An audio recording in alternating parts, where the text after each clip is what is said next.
Честита победа първо, всъщност тя не беше изненадваща за никой. Разбрахме, че има и поставено изискване към баскетболисти за голяма точкова разлика. Постигнахте и с атрактивна игра. Да, абсолютно. Успяхме да избегнем глобите, евентуално да вземем бонуси.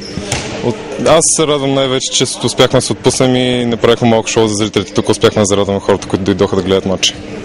Коментарът иначе за играта до момента, неприятна загуба от Сливен, но те хубави домакински победи. Още се опитваме да влезем в ритъм. Не играем толкова добре, колкото трябва да играем, колкото можем да играем. Ние сме силен отбор навсякъде, по периферията и отдолу под коша. Мисля, че има какво да покажем още. Вижда се, че се сработихте с Бойко Миленков много добре. Днес той вкара 40 точки.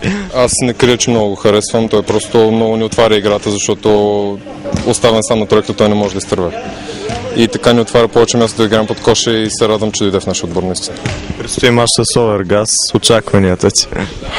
Стягаме се, стискаме зъби на война. Трябва да го вземем този мач.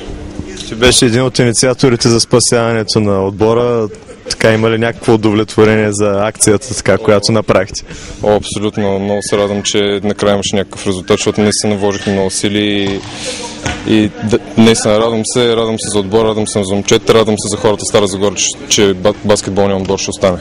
Честита победа първо, постигнахте впечатляваща разлика с атрактивна игра, смело може да кажем, че ти беше така man of the match. Мерси първо, наистина играхме добре, пък и Своги като цяло не са някакъв сериозен противник. Те имат и две момчета, които са ми лидери, така да ги нямаше днеска от Балкан. Добре играхме, наистина, бихме с разлика. Ти много бързо се сработи с момчетата, коментарът е за отбора. Аз ги познавам от много време, като цяло всички баскетболисти в България се познаваме. От много време ги познавам, нямам никакви проблеми. Предстои мач с Овергаз, може би решаващия двубой до края на първенството. Решаващ, да, само жалко, че загубихме в Сливен, нали, нямаме шанс за първото място, което мисля, че може да го постигнем. И се хвърляме с Овергаз да ги бием, ако може да станем втори поне.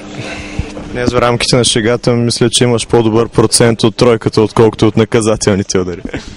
Да, аз като цяло това ми е любимата позиция, така се каже, нали, стрелбата отдалече. И благодарение на момчета и на добрия колектив играхме добре всички. Днес вкарах аз, другия път някой друг ще вкара.